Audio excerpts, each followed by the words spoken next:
what got you those first 10 clients, you have to keep doing more of and amplifying.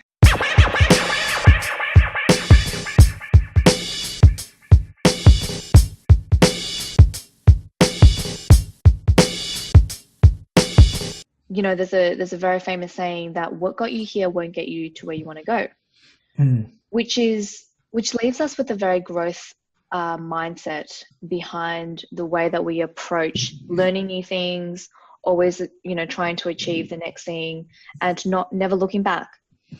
But I think what we want to cover today is the revelation we had over the weekend was what got you here will actually get you to where you want to go. And there are a lot of truths to any statement. There's always the truth and there's always the non-truth to it. I feel like a lot of people these days use the what got you here isn't going to get to where you want to go. So you have to pivot, you have to change strategies. And this is the number one mistake that I see so many online coaches make when they start out. They get traction, they get their first 10 clients, and then they decide to pivot strategies.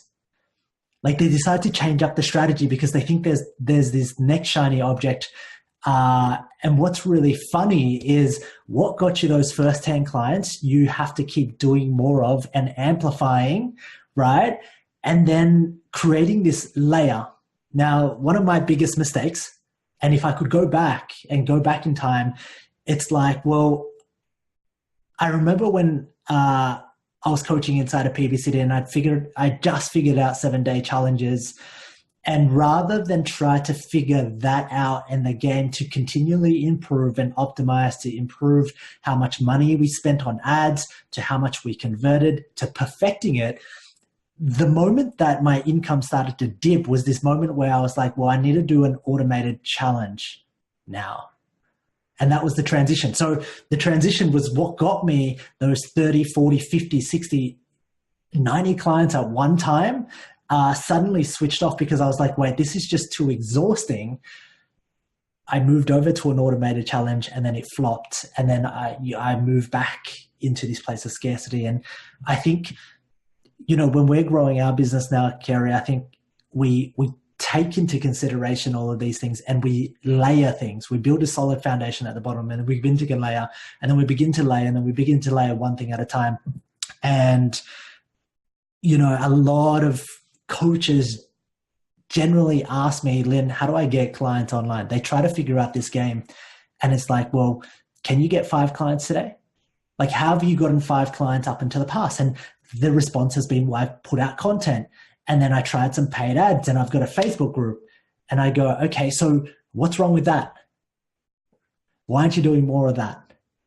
Why aren't you optimizing that? And a lot of people think that there's this shiny object because that's what marketers want you to think, because they're trying to sell you their course. They're trying to sell you their big shiny object, the thing that's going to save you. And then you buy it only to then get a little bit of results, only to then go, oh, well, this doesn't work. I'm on to the next thing. And I find it really, really interesting. But this is not even just happening to coaches. This is happening to your clients. In the health and fitness industry, it's the same spill. The expectations versus reality is a little bit different. Everyone's telling you should be getting faster results. And so whilst you're grinding it out, you're like, shit, I'm not supposed to be here. I'm supposed to be on a beach. What the fuck? I'm doing it wrong.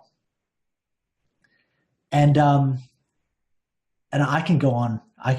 So feel free to just cut me out here. But, a lot of, the way you got your 5 clients, you just need to keep doing more of that and then optimize that. And then when you have that tweaked and when that's running really, really well, then you add something else on top.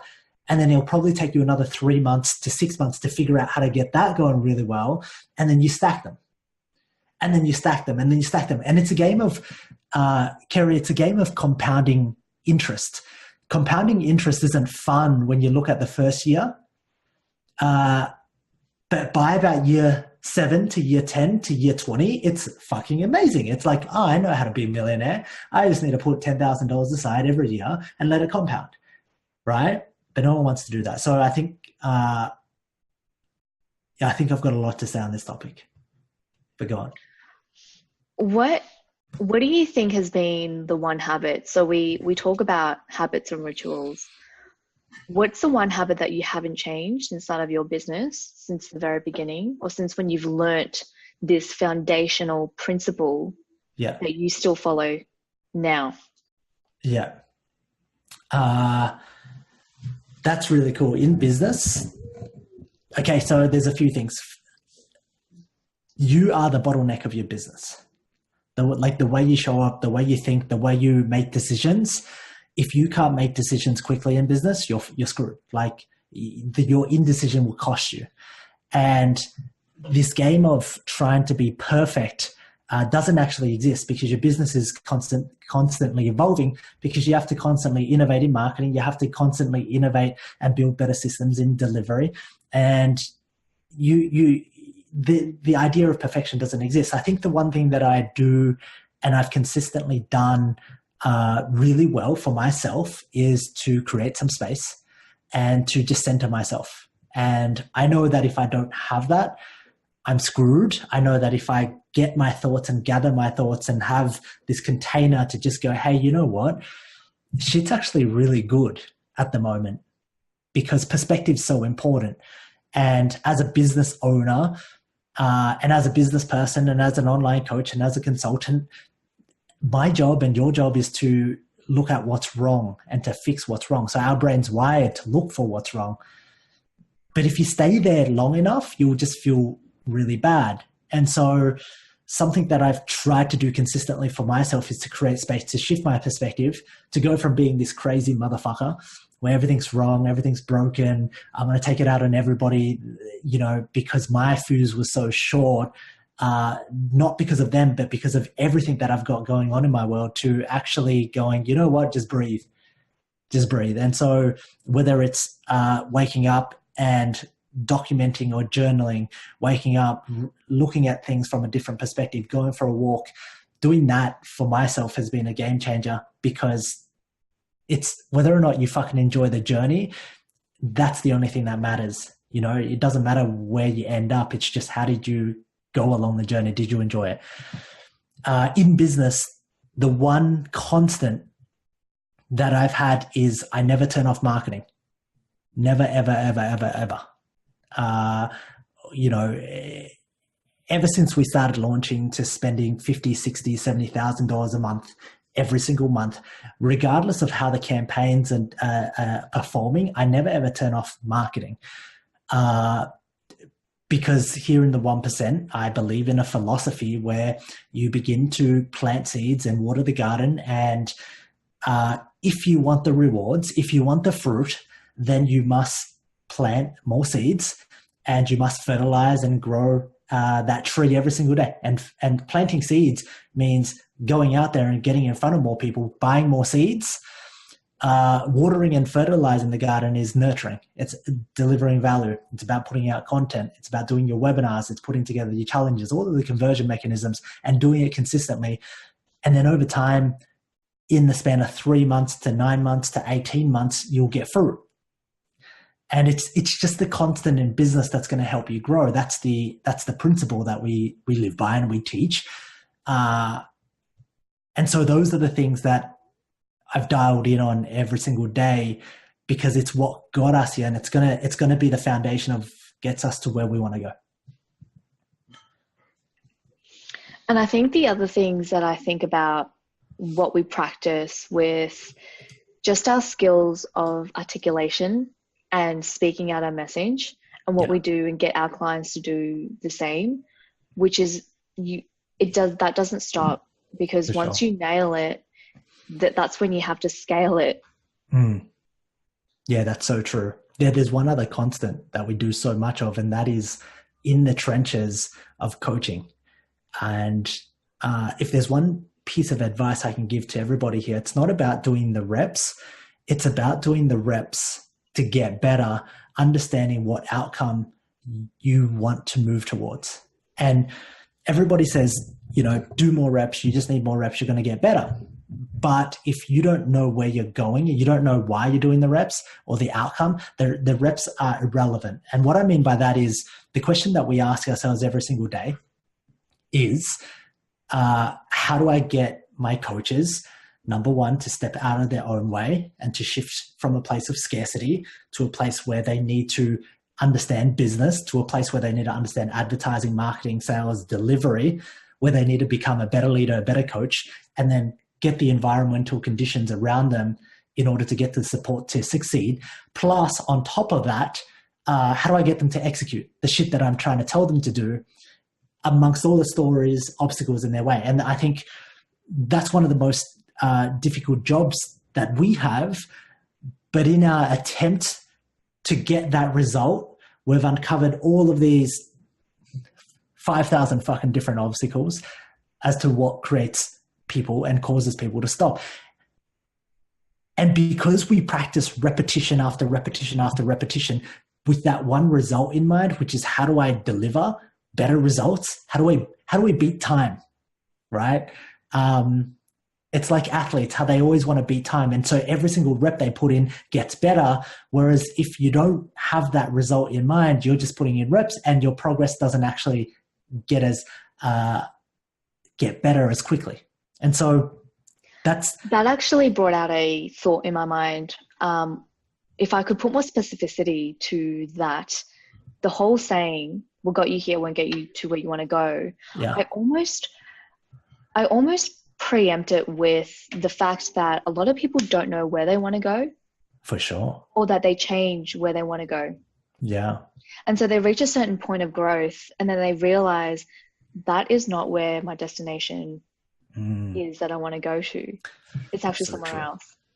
It's so true. And, I think this is the biggest thing for me was, we know exactly where we're going now, but when I first started out, I had no idea, which is why anytime somebody marketed to something to me, I was like, oh, sweet, that looks better than what I'm currently doing. Maybe I'll go over there. And I was always looking for something better, but I didn't actually sit down and think about, well, what do I want?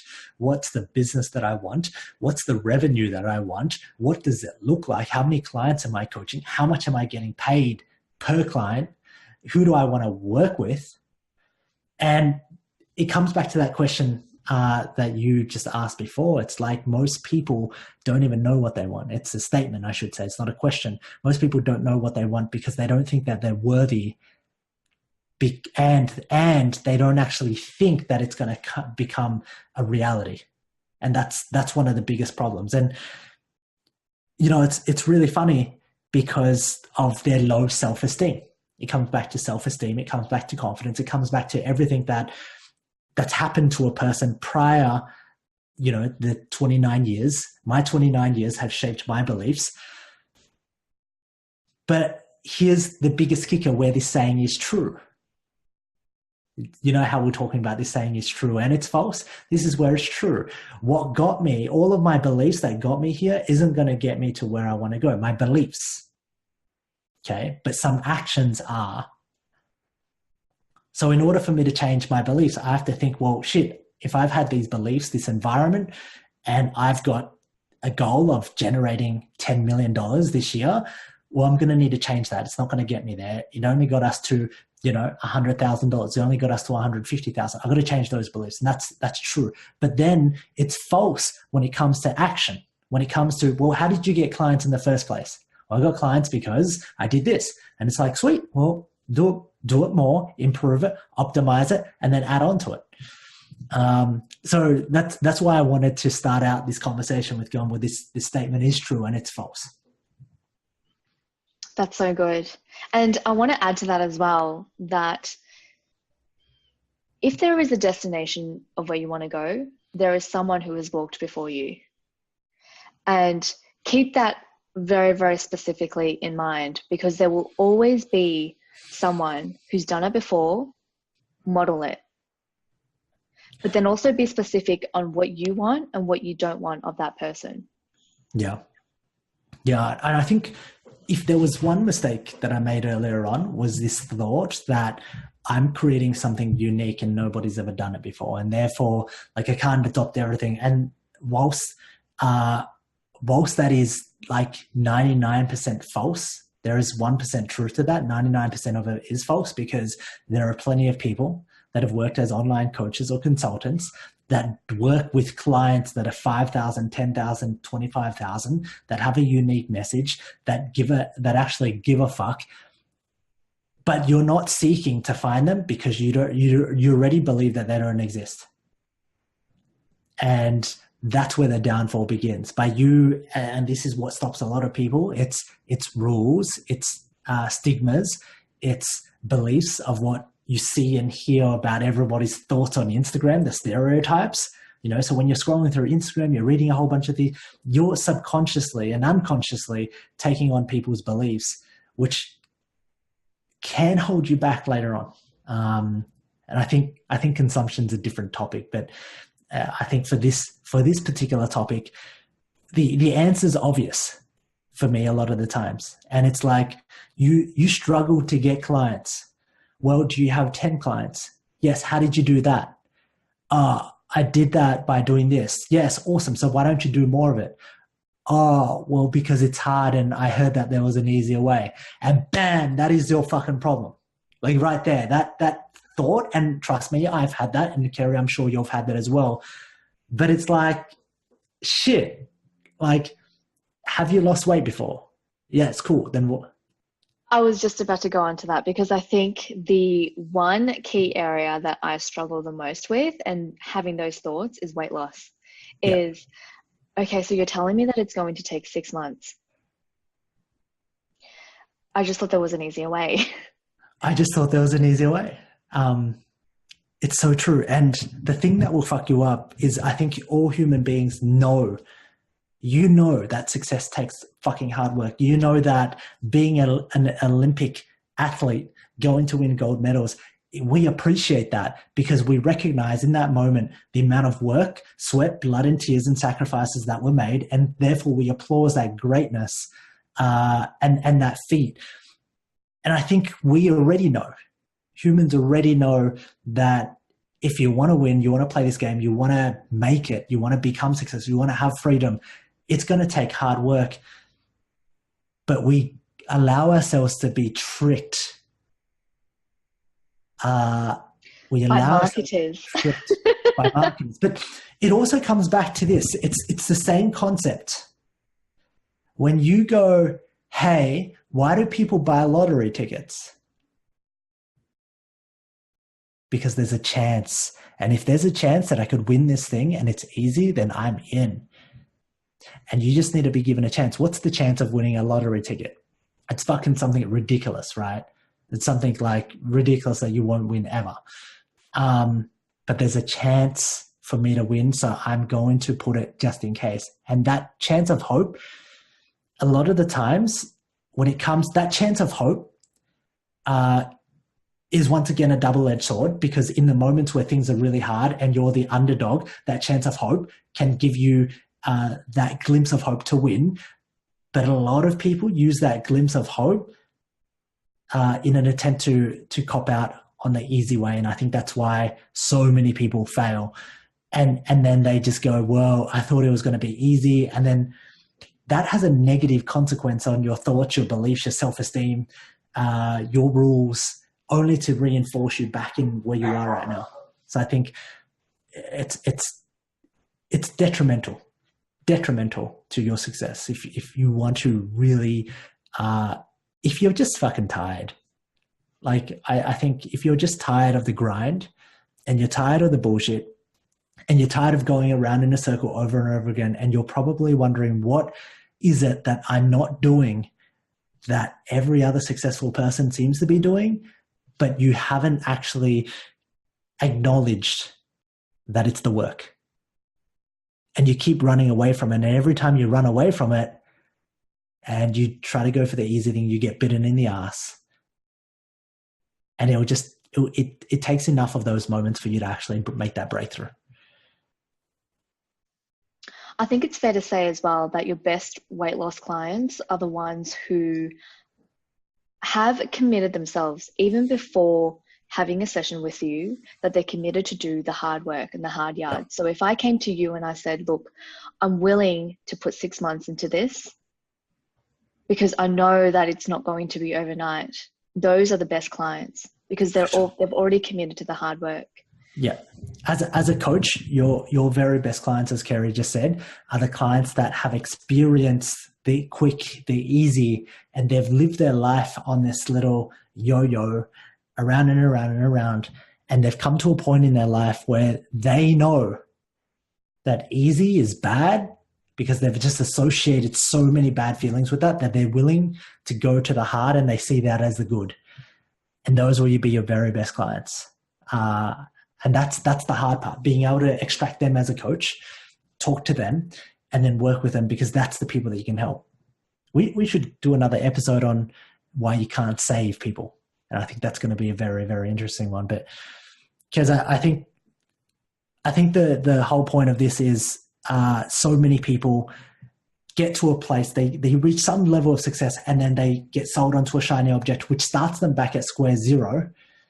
You know, if you're having success with challenges, then keep doing challenges, and then work, and then optimize, and then improve.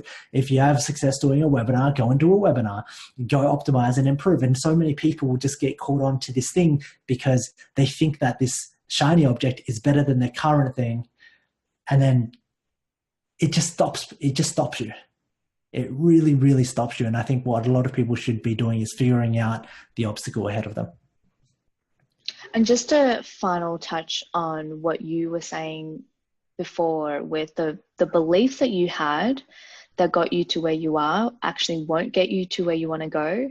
Correct. I think for everyone watching this, assess what your beliefs are right now with where you are, and assess the ones that are working for you, that's helping you grow, but be very critical as well to assess the ones that aren't working for you.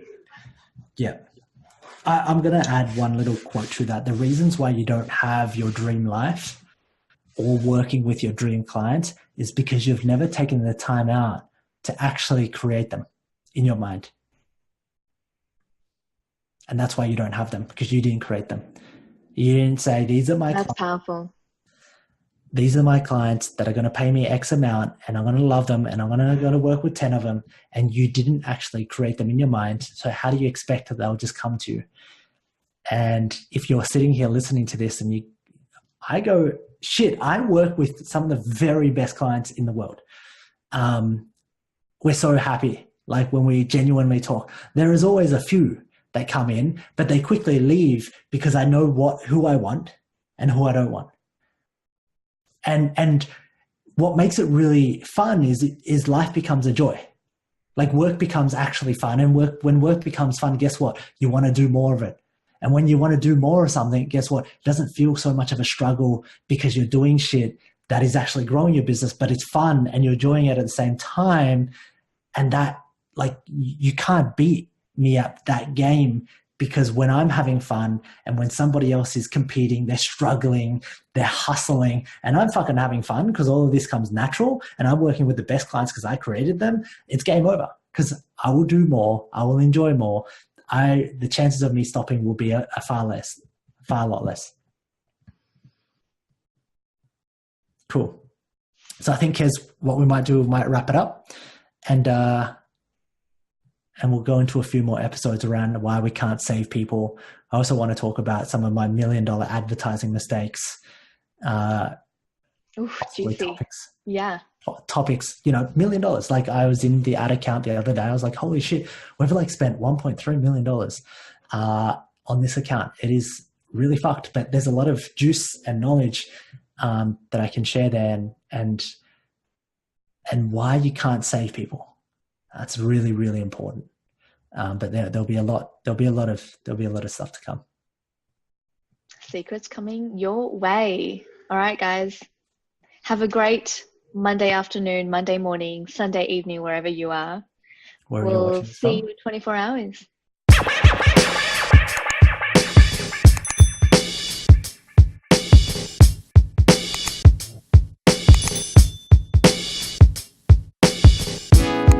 Yesterday wasn't easy. I had to say goodbye to my best friend. Thought to the end we'd be home.